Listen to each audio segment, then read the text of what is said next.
You cannot afford to miss a single moment of the next hour. Get ready to have your ideas about sexuality, love, and relationships blown wide open.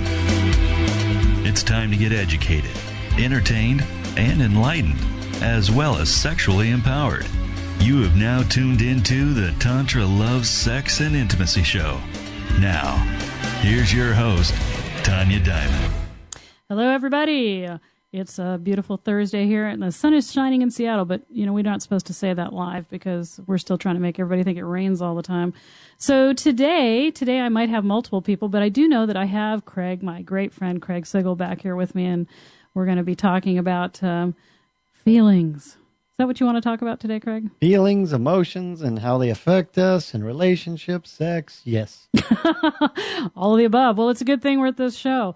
So, Craig, what brought this up for you? The work I do, basically, I just keep seeing people who are stuck by their feelings. They are guided by their feelings.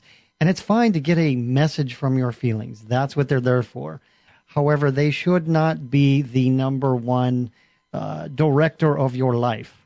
They're not always correct. They're not always correct for the reasons that they came up. Now, I'm of the belief that first, it's an emotion that leads to a feeling. Feeling is the feeling that you actually have in your body, in a part. The emotion is something that gets triggered from a trauma, drama, an experience, whatever's happened to you right there at that moment, or just a thought. And that releases chemicals in your body. Those chemicals, peptides, molecules of emotion. Some of you who've watched What the Bleep can learn about that. Those go to the cells, and they tell the cells to do something. Now, that original programming that caused that release may or may not be working for you. So if you're there, experience a feeling, the first thing, by the way, that I want to point out, and I would like you to get into from your perspective, is this whole idea about feelings and emotions and how people suppress them, repress them, push them down. It causes them to go crazy, doing anything they can not to feel them. And I know darn well you're a person who says we need to feel them. Oh, yeah. Yeah, we definitely need to be in touch with our feelings. We need to be authentic in what we're feeling. And so that's why I think this is going to be a good conversation, because I believe that your feelings when you're in balance and your feelings when you're living consciously are your guides. But I think most people are living in a program. They're living in past triggers, and so their feelings are not very valid at all. And would you say those words valid, or would you choose different words? Maybe. Well, I mean, they don't work for them. They're certainly there. Yeah. The feelings are real. Yes, that's not what I'm saying. But what they are is they're not maybe real in the present time of what's happening. Mainly, they're driven by fear. Yeah. And so, it's always looking back to, where am I feeling this in my body? Is this an overblown feeling for the experience? But that's integrating the entire body. But go ahead. So what do you... Another thing that bothers me about this whole subject is when I ask somebody, a client or somebody, how are you feeling? And they'll explain it's in my heart or my chest or my stomach or whatever. And that's great. And I'll say, and where does that come from? And they'll say, I don't know. And I know they know. Well, I always tell all my clients, there's no such thing as I don't know. Right. Okay, because I don't know, that's just not true. I'm just wanted to get that off my chest today. That's the whole reason I'm here. So can I come in and talk at your You know show? what I usually You know what I usually say is, I know you don't know, but what if you did know? Or pretend that you knew. What would the answer be if you did know? Yeah. And then they always have one. Isn't that interesting? So you've been having some tough clients lately, Craig. I guess. And, tell me how it all relates back to sex and intimacy. Well, I mean, we're getting our feelings, we're getting our programming for how we should feel from infancy. So, how did our parents feel? I mean, you look back, how did your parents feel about sex? How did your parents feel about love or intimacy or anything like that? Chances are you're going to feel very similar, even though you don't want to. And so, where else do we learn? I mean, right? How we learn to walk, we learn to talk, we learn to think, we learn all of these things by modeling. So by the time, what's happening is we get all these feelings, and I see parents all the time. And, God knows I do some of this, and I have to catch myself and apologize to my daughter quite frequently. But my daughter will have, for instance, last night, She was tired. And so she ended up having a meltdown on the way to an art exhibit that we were going to have. The seatbelt was a problem. This was a problem. That was a problem. And I'm like, you've got to stop. And there were other people in the car. And I was feeling uncomfortable because the other people were being put out. So therefore, I wanted to direct my daughter's feelings to something more appropriate that didn't make everybody else uncomfortable. Well, this is a problem because her feelings is how she's feeling, are more authentic than the rest of ours because she's still young. Right. So she's feeling tired. Right. And put out and upset. And then she's feeling embarrassed because she knows that the rest of the people, especially if I point it out, are having a problem. And then she feels ashamed of how she's feeling and that she shouldn't feel that way. And then she feels guilty that she's causing everybody else stress. It's making it worse. Right. So finally I just said, oh, you know what? We're going to go home because I've made a bad decision. You know, you're tired. I'm putting us all in a situation where it's not okay for you to feel tired and be comfortable. And I'm worried about everybody else, and really I should just be okay with how everybody is. So trying to explain this is really tough. But so there's an example. You know, get up, you're not hurt. What do parents tell their kids all the time? Yeah, you know, buck up. Right. You know, put this coat on. I'm not Right. cold. Put it on. We're constantly telling kids they don't know what they're feeling. Oh, yes. Yeah. Right? Right. And we want them to be convenient.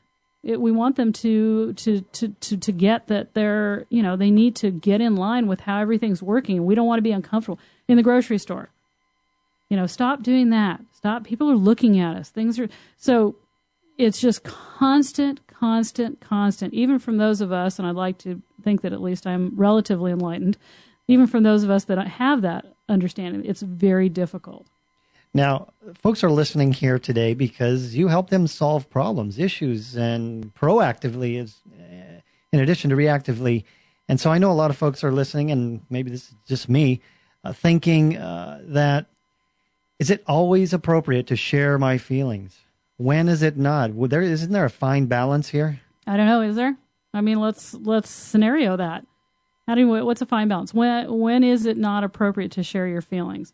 I don't think that it's ever not appropriate to share your feelings, but I do think there's some consequences that'll happen. All right, you're walking down the road with your partner. You look over. Damn, that woman makes me horny. Right. This is the kind of thing I was thinking. You know? Right. Is that feeling inappropriate to share? Or is it's a valid feeling, it's a real feeling, it's an authentic feeling. Will there be consequences to sharing that? Maybe. Depends who you're with. Right. So the level of authenticity that some of us want to live at is pretty big. And, you know, so in my relationship, I would hope that I'd be able to say, yeah, she is pretty cute. Right? You know, but who knows? So some folks just don't have that capacity to be able to handle that level of authenticity. And you have to you have to know where you're at. Right. And so most people actually live in a non-authentic mode. I mean, they don't share they only share the quote unquote, I think will be acceptable feeling with my partner. Right. I mean, think about that. Right. And so what you are is constantly guarded. Repressing, filtering, trying to logic out whether or not. So what you're doing is having a relationship with yourself and not the other person. Right. Because you're not giving the other person a chance to actually have any authentic feedback. So the goal here in these intimate relationships is to get to that point where you can be 100% authentic. Is that what you're saying? True. Yeah. Okay. Yeah. And I mean, obviously that just doesn't happen overnight. Let's give the folks some examples of what you've seen in the past, folks who haven't been able to do this, the problems it causes, and the resulting consequences where they end up in your office. Well, I mean, I would say, you know, with 40 million sexless Americans in the United States, exactly. I think that most people are operating in this premise. Yes. So what happens? It's very simple. Okay, in most women's minds, women aren't going to authentically talk about what they may desire in bed because they're second guessing what their partner is going to think about what they're feeling. Yeah, and not only that, but their partner may have in the past said, hey, you know, I'm not into this touchy-feely stuff. Right. Worse than what you just said. Right, exactly. There's a lot of that. Well, that's true. Especially from us men. I don't know how that happens. That they're not into touchy-feely stuff. I'm just kidding. Obviously, that's our culture. Right. And so, I mean, and then the woman's not saying anything, and well, I have a client right now who's saying then he's trying to guess what it is she really wants or what's appropriate for him to do in the bedroom with her. And he'll ask her, is everything okay? And she'll say, yeah, it's fine. And we all know that when somebody says it's fine. Yeah. Boy, that's like a 4-letter word. Right. Right. To me, that's right up there with nice. Right. Okay. There's no commitment to these words. There's no passion to these words. So he's stuck trying to figure out what she's feeling or thinking. She's, in the meantime, saying, well, you don't need to worry about that. And so each of them are having private relationships. They're not actually having an integrated relationship. And I know very few people that are having integrated relationships. Everybody's out there just in their little nucleuses trying to triage their relationships and everybody around them. So would you say right in the beginning of a relationship, I'm overviewing what you just said in my own head, that it might be very useful to come to an agreement with your partner. I am interested in creating an authentic relationship, and you and I are going to have to work on this, and we may overstep the point that we're at this moment, and we have to be okay with that. And that's with the overriding agreement that we're moving towards this. Well, see, that's the whole point, is that people want, women say all the time, I want an honest man. Yeah. And then when they get it? I don't know if that's really what they want. What they're saying is, I want a man that tells me all the right things.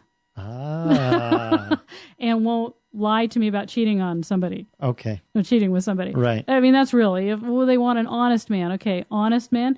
Almost every man on the planet looks at other women. Right. Even if they're happy. But they don't want to hear that.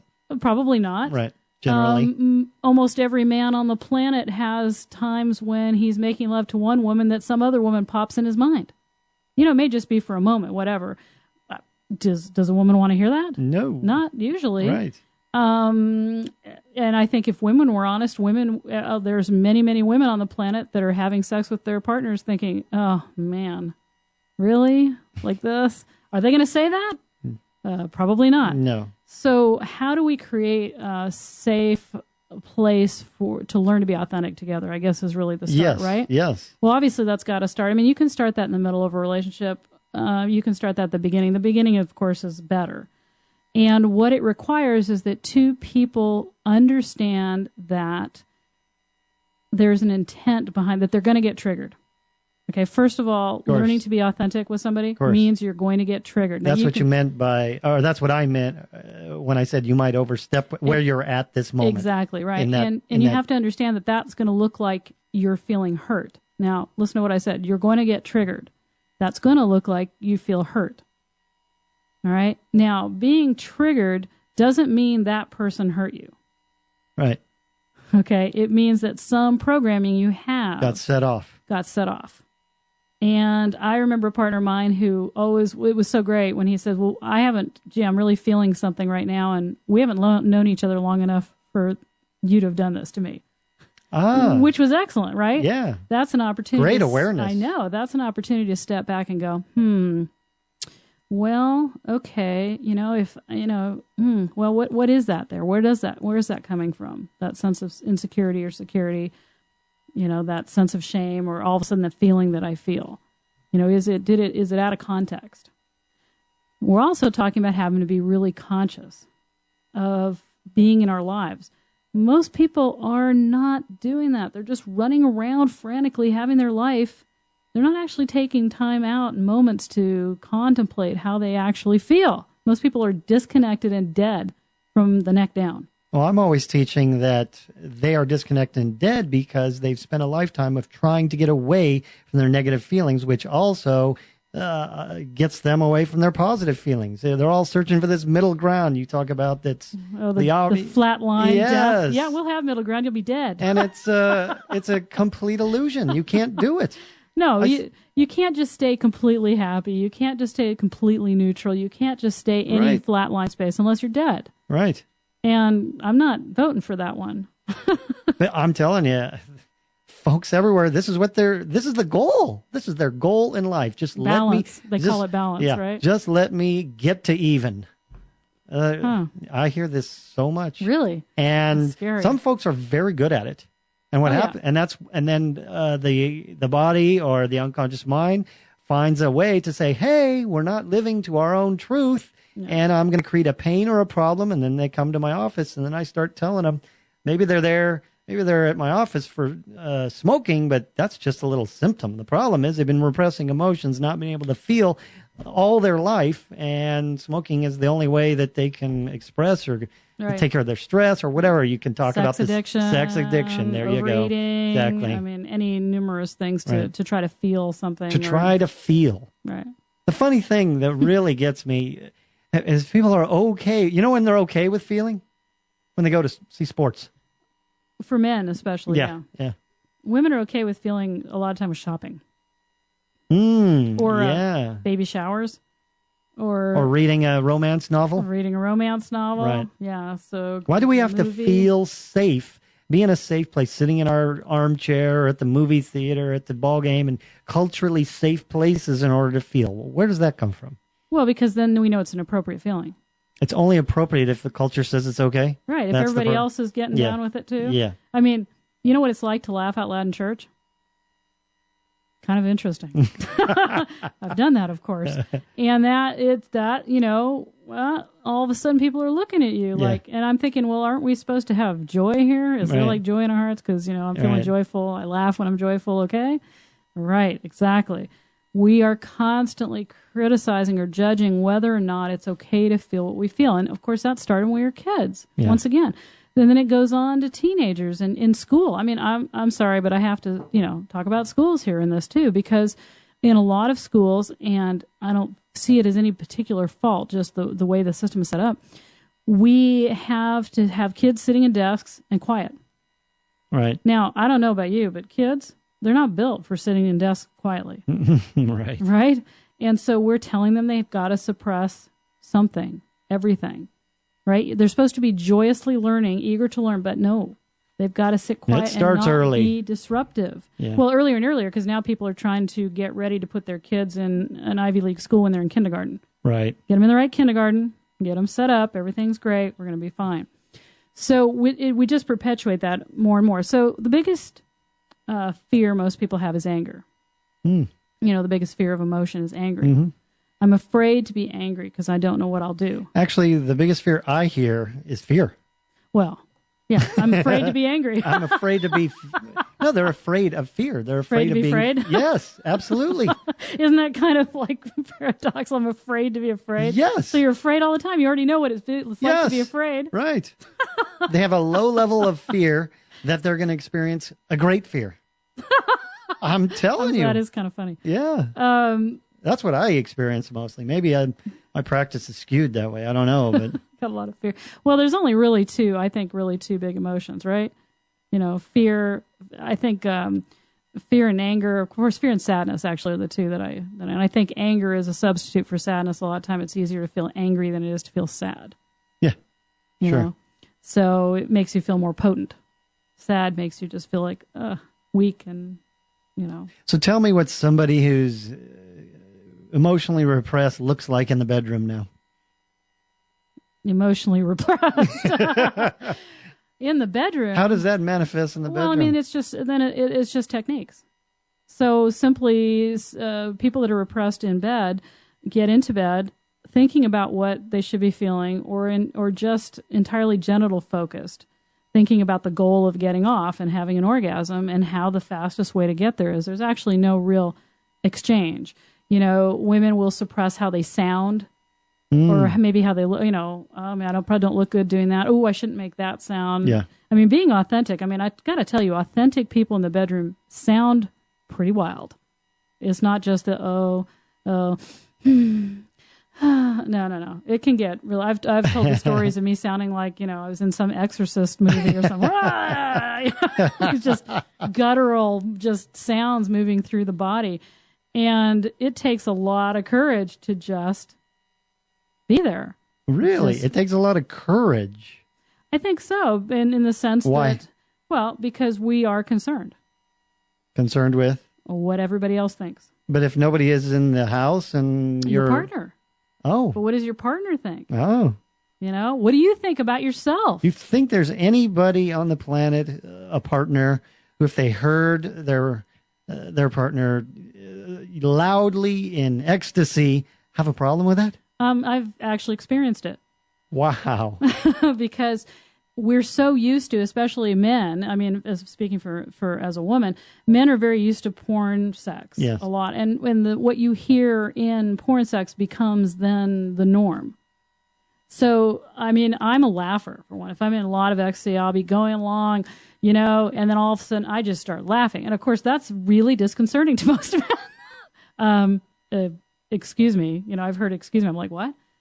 You're laughing. I'm like, no, just everything's fine. Everything's fine. I'm laughing. It's like, I'm laughing. I remember the first time I heard that. Right. I thought the same thing. But, right. But then I got the answer, and I'm like, cool, give me more laughter. Right.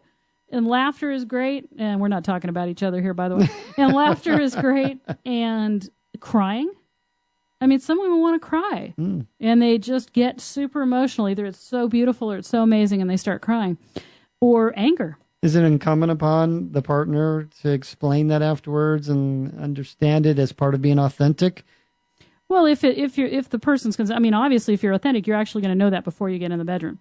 Well, not if it's the first time. You better have talked about some of these things before you just fall into bed. Good. An authentic relationship actually speaks about sex and things that you like and don't like, and maybe something like that. I might say, hey, Craig, just to let you know, I'm pretty vocal, and that vocal runs the gamut from everything sounding like I might be being gutted somewhere to laughing and anything in between. And so unless I actually said to you, Craig, you need to stop, then you even go with if I'm it. Crying or whatever, it's all fine. Okay, good.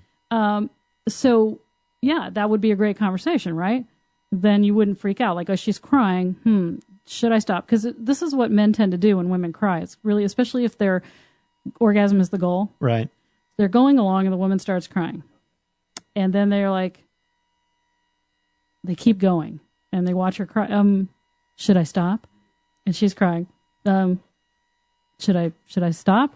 And he keeps going. Now, he doesn't want to stop, right? Because he's like at an 8 or whatever. Right. It's like hoping he can just kind of go on without anything happening. Maybe even shut out what's happening to her. Right, exactly. I'm just going to have my orgasm. Then I'll ask her if she's okay. And it doesn't mean he's a jerk. It's just really... Well, they just don't know what to do. Right. The programming. Yeah. And so if a woman isn't authentic and you're not, you should just stop. Really, you should just stop.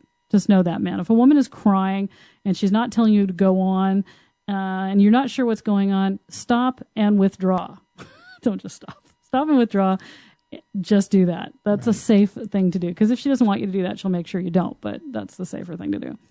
But authentic expression in the bedroom, authentic of, what if some man actually were to say, gosh, I find you wildly attractive and I just really not interested in having sex tonight.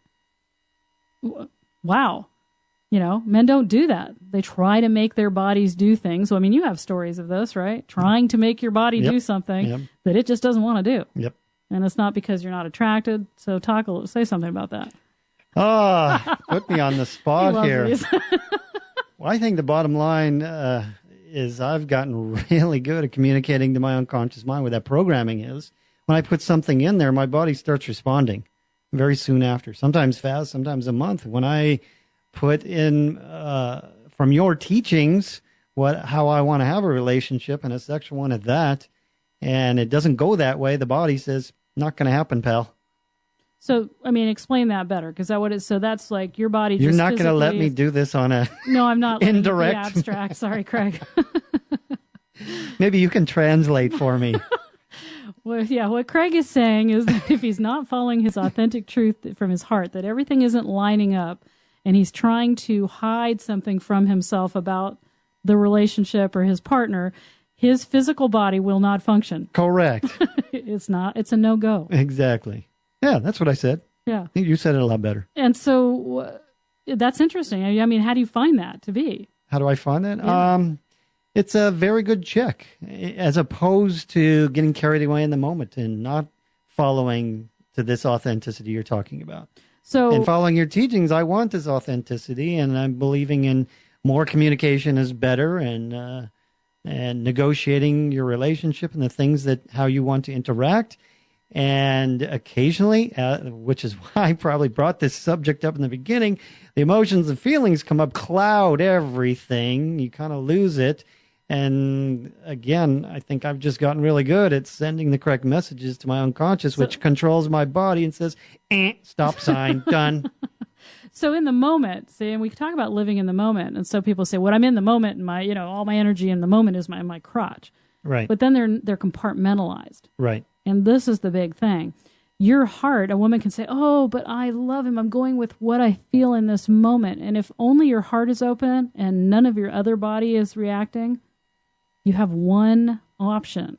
Right. And that's not a good one usually. Right. There's a whole bunch of options in the body. Some people like to refer to energy in the body as chakras, that we have 7 chakras in the body. And some people believe there's thousands. So for the basic 7 chakras in the body would be your first chakra being very low, down by your sex organs. Your tailbone is your tribe, family, and finances. And now you can see where the thing tight wad, tight ass comes from. Yeah. Right? And one of the places where men have the most disease is in that chakra. And a lot of men have tight asses in the sense of being afraid in finances and family and tribe. And then moving up, we have second chakra, which is our sexual center, which is creativity, reproduction, sexuality, and all of that. And obviously, if you have problems in that area, you're going to have disease and dysfunction in that area. Power center in your gut, of course, right? I feel it in my gut. When we're afraid, where do we feel it? Usually in the pit of our stomach. Yeah. Right? Yep. The heart chakra, up in between the breast and the heart there, that's an extension of love and giving. And breast disease in women, very prevalent. And I think that's an imbalance of the heart chakra, giving but not receiving. I'm coming to this conclusion listening to you that lack of this authenticity pretty much is the cause of all this stuff, all the problems. Sure. Right. Not living in the full expression of yourself. Well, and causes conflict. Not just with yourself, but with your partner. With everybody. But it causes conflict. When you don't live in It causes us to shut down. Yeah. It causes Yeah. If you're not living in your truth and your full expression integrated through your body, you're living in conflict. Your mind is feeling one thing, your body's feeling another. You're in conflict, and conflict causes disease, dis-ease. Oh, yeah. Disease. I mean, we can put all this together. Yeah. It used to be that I was considered a freak when I said this kind of stuff way back when. Now, all of a sudden, we're open to people channeling, channeling information from all over the place, and people coming up, with all of these ideas, and these movies are coming out, and now all of a sudden people like myself that have believed these kind of things for years are it's validated. even more mainstream than you think. There is a whole group of allopathic doctors who are getting on this. Yeah. Well, Dr. Andrew Weil, yep. right? Harvard Medical School. Oh, even more even more mainstream than him. Yeah. He's an MD, right. But there's people kind of put him on the fringe, Chopra on the fringe. Right. But at the Rusk Pain Institute, John Sarno, Scott Brady at the Florida Hospital, these are people doing normal back type work and structural work. Dr. Sarno wrote a book called Divided Mind, the epidemic of mind-body diseases, conditions, something like that. Hang on to that, because I think we need to go to a break here. Remember, you can call in at 1-877-230-3062. Happy to hear about anything, whether it's related to this topic or not. And we'll be back in a moment.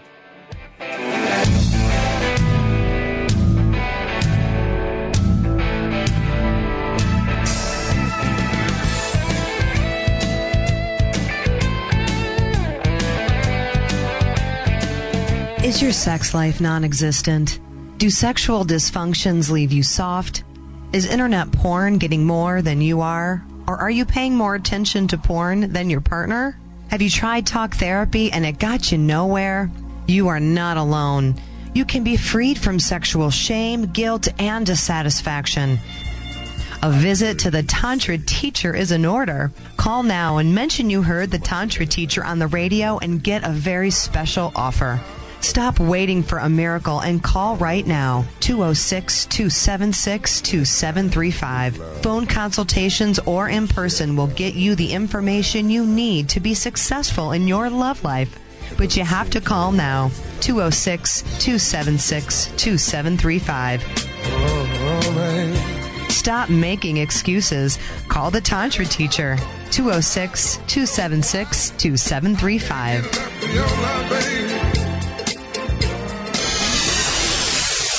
Contact Talk Radio. It's on the internet. It's consciousness in action. Information. It's your connection to empowering information. It's what matters to you. It's on the internet. Contact Talk Radio. Listen live. Join in on the online chat. Contact Talk Radio. We're making a difference and leading the way at contacttalkradio.com. Check it out.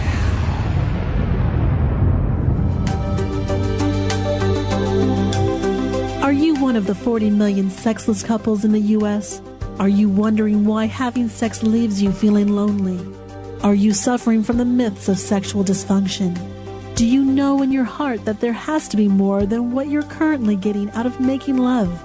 To rid yourself of sexual ignorance, get more out of your lovemaking, and find out more about spiritual sexual connection, then you need to check out www.thetantrateacher.com to receive your free copy of the ebook called Secrets of the Tantra Teacher. Don't suffer another minute without the sexual loving and ecstatic bliss you were born to receive.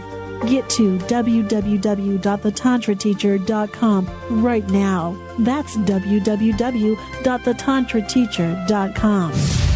Be part of the show. Call now at contacttalkradio.com at 1-877-230-3062.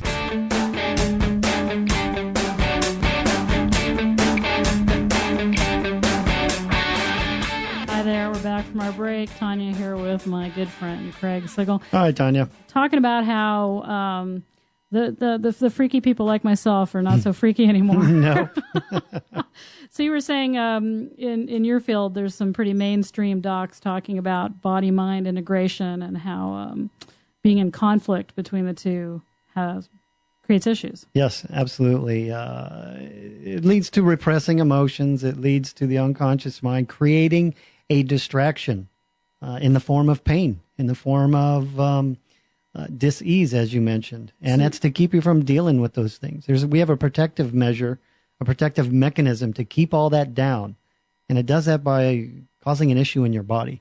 And these doctors are starting to recognize this. So, when I have people come in for healing work, and I'll tell them, as we start to approach issues that are big for you, your body will start trying to distract you with physical. Exactly. This is what I see. Like itching. All of a sudden people get too hot or too cold. Right. They start coughing. They start clearing their throat. They start, I've got this itch. Yep. And people have some people have so ingrained anchors that every time they hit a certain issue, they do the same thing. Yep. The same itch in the same place or something like that. And actually then all that does is help them suppress it more, because it's the same trigger. Right. Over and over anchoring that feeling. Yep. So we notice these things when we're doing our work. People come to me for the issue. The more I dig into their psyche, the more I find, So they might come to you for low back pain. Right. And you're like, well, I know you think it's low back pain. You know what I do? Before they even come to me, I make them, I say, before y'all see you for a low back pain, I'd like you to read this book. What book is that? And there's one called The Divided Mind. Okay. That's the one I mentioned. Okay. That one, or Healing Back Pain. And they both talk about the emotional components related to and that. It would be fine if I could tell them everything that's in the book, but I'm just Craig, the hypnotherapist. Like, what do you know? But when they read it from a doctor, right? When it says Rusk Pain Institute done 13,000 back surgeries, and he's writing a book now and treats a majority of his patients this way, that has a little credibility. Yeah. And then they buy into it, and then they're like, all right, let's get together. Let's do this out. Yeah. Well, low back pain, and that's a big men's thing, what I was talking about earlier, the first chakra, the having finances, family, tribe issues, not being able to fully connect. A man needs a mission. Sure. And men have missions, but they're really confused about what's going on today with what women now have missions too, different missions, and men and women are competing, and men are not feeling successful. Right. And so the less successful men feel, the more colon cancer, testicular cancer, impotence, low back pain, all of this stuff. A lot of times they don't feel successful because they don't have a goal. They don't have a purpose or a mission out in front of them. They don't choose one. They just go through life in this default haze. Well, David Dida calls that the second stage man, and that's where we're all supposed to be getting along. So, the first stage man is a man that's all in it for him. It's all about him. And, he's just the kind of macho jerk guy that's out there. Well, more men now are the kind of feeling men. They're trying to be feeling men. They're still not authentic feeling men. Right. But they're trying to be feeling, and so it's like, oh, no, everything's cool. Yeah, it's good. It's all fine. And then they get that purposeless existence that women find unattractive. Sure. I should tell you that. That's, that unattractive kind of like, ooh, no. I want a warrior. I want a man that has a purpose and it's really strong. And then when he says, and I want you, that feels solid. Men that are purposeless that say, yeah, let's get together, it doesn't feel real. So that's there's another feeling there for you. It's not feeling real. So people that have known about this mind-body connection, the fact that what you feel is indeed probably going to influence most of your life. Now we're mainstream. Now we're coming out of the closet going, yeah, okay. Right. I've been considered somebody that's been able to feel people's issues for a long time. And some people, we don't really have a word for that. I mean, these are all new concepts for most people, but some people consider me an empath. And that's somebody that's able to feel other people's feelings. That's really helpful in my work. Because when they're talking blah, blah, blah, blah, blah, and it doesn't line up with what I can see they're feeling, I can say, no, sorry, try again. And help them get to what the authenticness is and where they're afraid. Right. How do you do that? You do the same thing in your work. I'm not like you in that way, but I sense things in tone. I'm very sensitive to voice and tone, and I'll hear it. In fact, I can do just as well closing my eyes and listening to people. I don't seem to be all that visual. I'm working on that and improving on that. On the other side of your coin, on the other side with regard to being empath, I tend to, I'm always amazed how I can deal with just very difficult issues. People come to me with, all the way down to rapes and pillages and abuse and things, and I'm there for them, and I honor them, and I tell them, and sometimes I'll tell them, it's here, it's okay for you. I'll create that safe place, and I'll still be able to go home at night and be just fine and great about being able to help somebody. I don't take it on like. Well, that's the difference. Is most people that think they're empathic or what they are is they're attaching their own empathy to the person. That's different. Because if you are with somebody and you can't stand to be in that pain that they're in, you've attached to that pain. Oh. See, that's not their pain. It's different than feeling or noticing their pain? Yeah, I'm aware of what they're feeling, but I'm also aware of my own.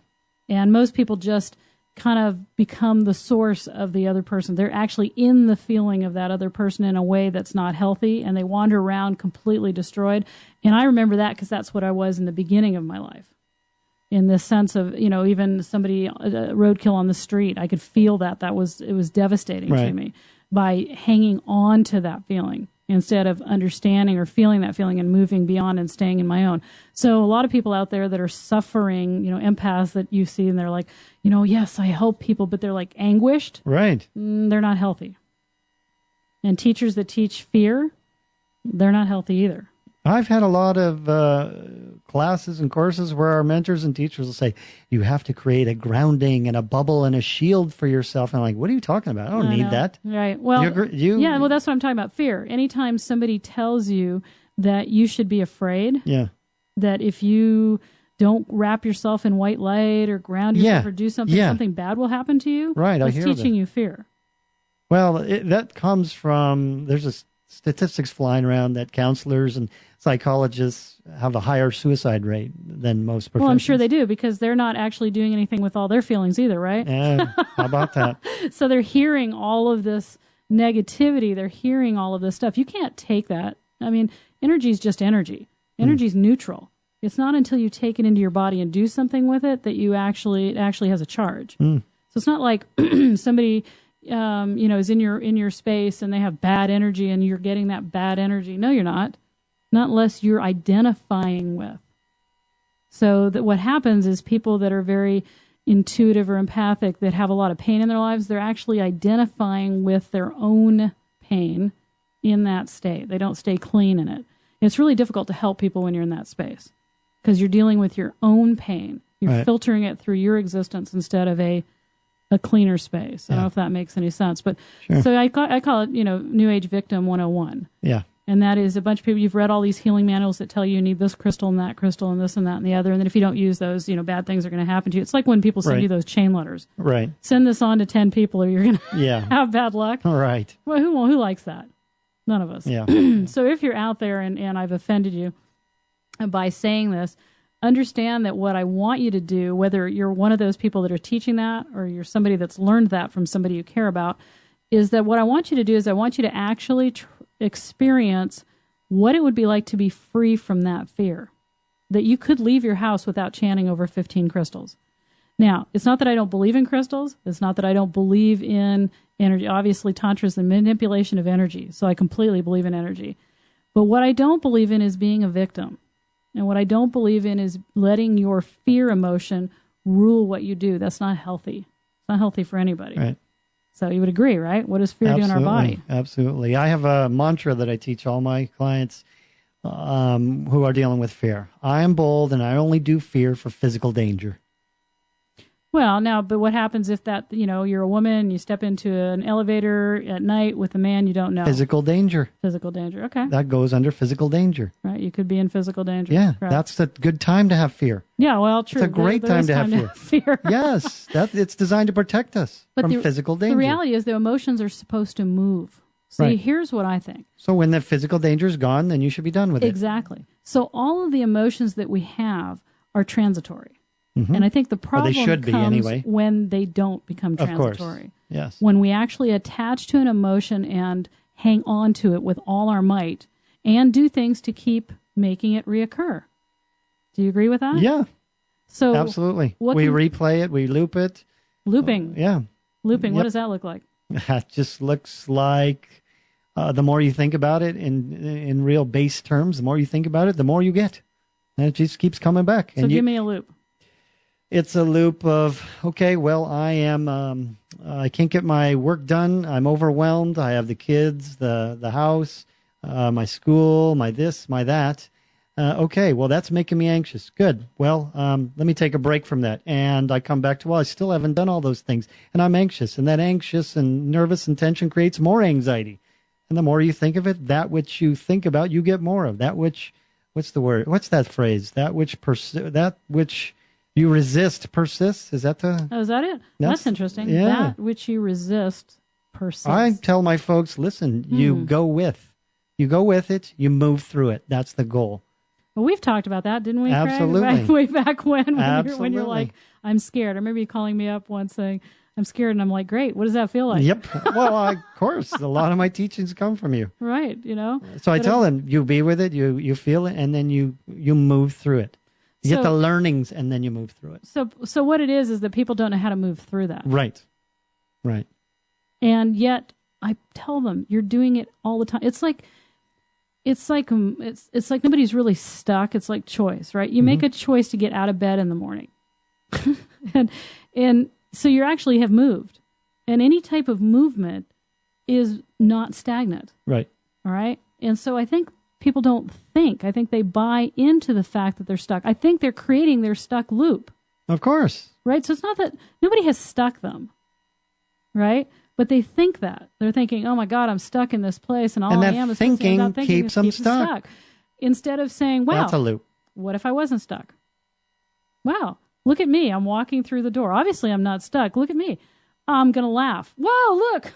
I'm laughing. I'm not scared while I'm laughing. Right. And realizing that they have moments that they're not stuck and focusing on the moments that they're not stuck and those different emotions instead of that one that they feel like is pervasive in their life. Even more simple, they can just talk to themselves and saying, I'm feeling this and I'm moving through it. And just keep repeating, I'll be done with this soon.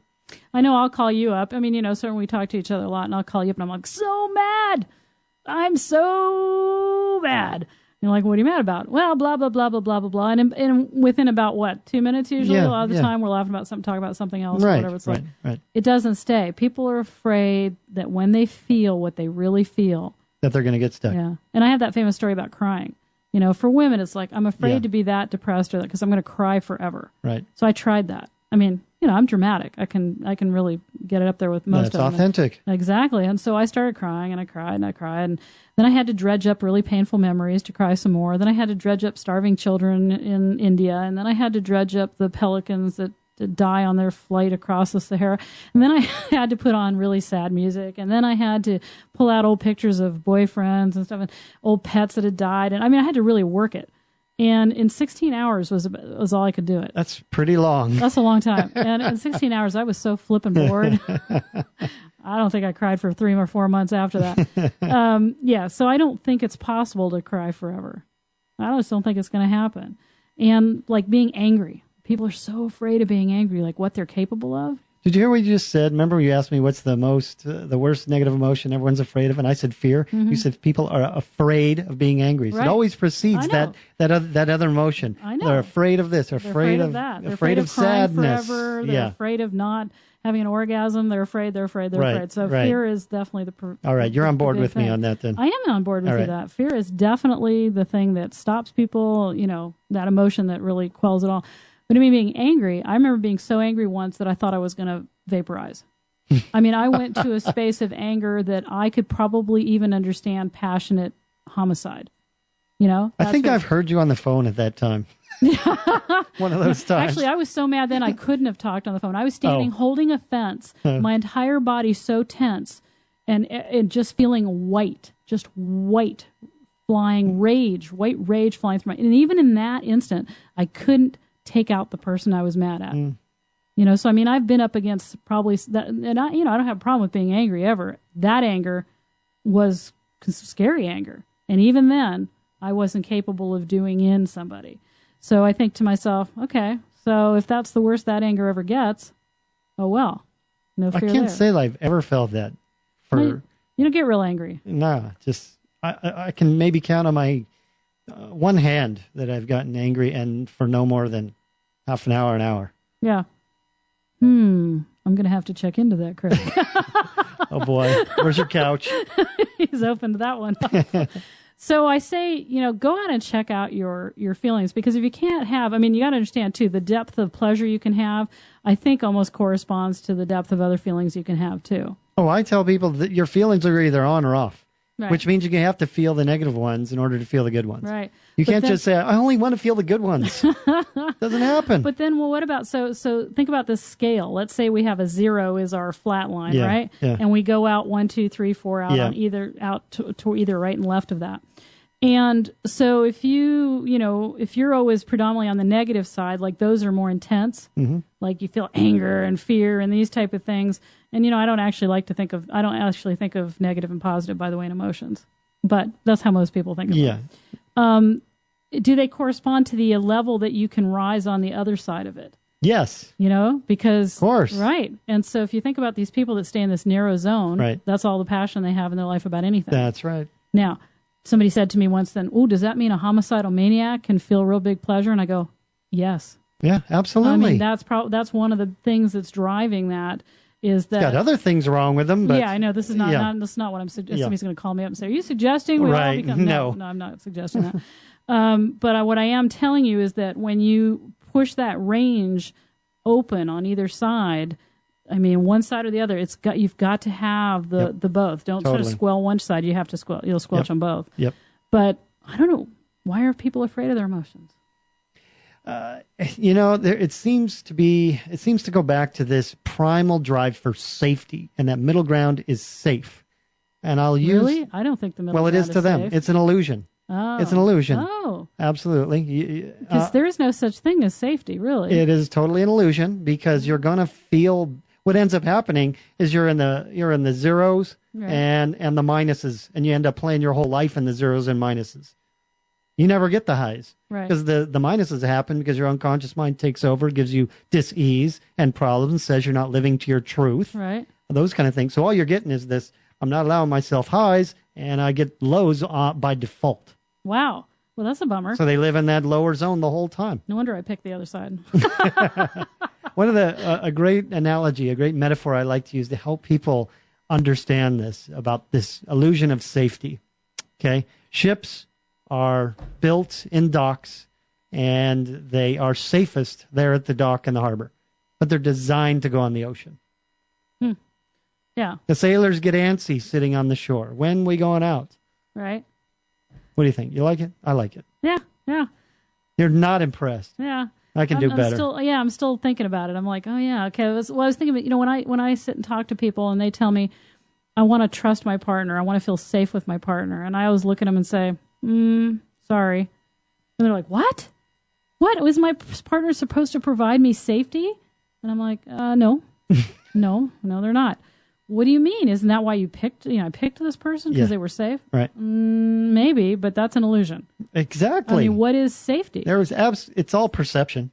Somebody it's pure perception. has always the ability to hurt you. Right. So you're picking things that maybe your safest parent had.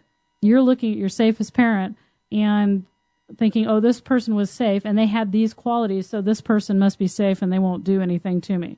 It's like, hello? It's just a program perception. Right. So I tell people, you don't need safety to be safe. I want to trust you. I want to open up to you. I need to be safe to do that. No. Sorry, that's an excuse. Right. What you need is your own personal safety. And you can't have your own personal safety until you actually are personally aware. And I doubt there's many personally aware people walking the planet right now. And this is what we're all trying to. I think all the people that are writing these movies, writing these books and having these movies are we're all on the same track. We're all on helping people feel again authentically. We're a world that's not feeling very much. We're a world that's in our heads. We're a world that's compartmentalized. Yep. And I think that there are all these leaders, teachers, people rising up right now that have relatively the same message. And that is, we are full human beings. And to live in full expression means that we need to be able to experience ourselves. Tantra is the art of experiencing yourself at your core. Even better than, and of course that's going to make for great sex, isn't it? Yeah, you can really experience yourself at your core without the fear that plays the loops. Well, nothing's unobtainable from that point. I mean, that's how to live a truly amazing life. And that's why when I say, people say, how are you? And I say, I'm amazing. And they look at me like, what's she got? And what I have is personal safety. What I have is the ability to experience all of my emotions in their fullness. And I'm working more and more towards that all the time because I believe it's an evolution. I'm never going to be there because every time I'm there, I'm going to push the envelope. So that's what I would love everybody that I touch to experience. What about you, Craig? I'm bold and I only do fear at physical danger. That's a new bumper sticker. Yep. Be bold, fear at physical danger only. We are down to the last couple of minutes. Craig, tell us who you are and your website. Thank you, Tanya. Yeah. I'm Craig Sigl. I'm the hypnotherapist here in Bellevue, and my website is hypnosiswest.com. And you basically help people be bold. I help people get over fears. I do a lot of weight loss, do a lot of medical hypnosis. Right. Issues that doctors have no idea what to do. And? Oh yeah. Sports. Sports is big. How to get into the zone, baby. Yep. So he's living in the zone. And I am, of course, Tanya, and I've got some great stuff happening right now. If you're listening to this, my Tantra and Sexual Empowerment Weekend, which teaches you how to live in this space, is up in the Sunshine Coast in February, and it's filling up fast, so you'd want to run to my website and get signed up. My couples intimacy class only has 3 spaces left, and that's also on the Sunshine Coast in March. This weekend, Vancouver, teaching men how to be multi-orgasmic. And woo! Yes, that's completely true. And then I'm teaching that here in Seattle on the 14th. 3 new ebooks just about ready to roll. So get signed up on my list. Tell all your friends. And I've had a great time speaking with Craig. As always, we always have a good time. Thank you for having me. And look forward to talking with you all again soon. I'm the Tantra teacher. I'm here to rock your world. And I'm out. You have been listening to the Tantra, Love, Sex, and Intimacy Show with your host, Tanya Diamond. Don't miss next week's show at Thursday at 1 p.m. Pacific Standard Time. Until then, visit our website at www.tanyadiamond.com. That's TANJA for more information on workshops and classes.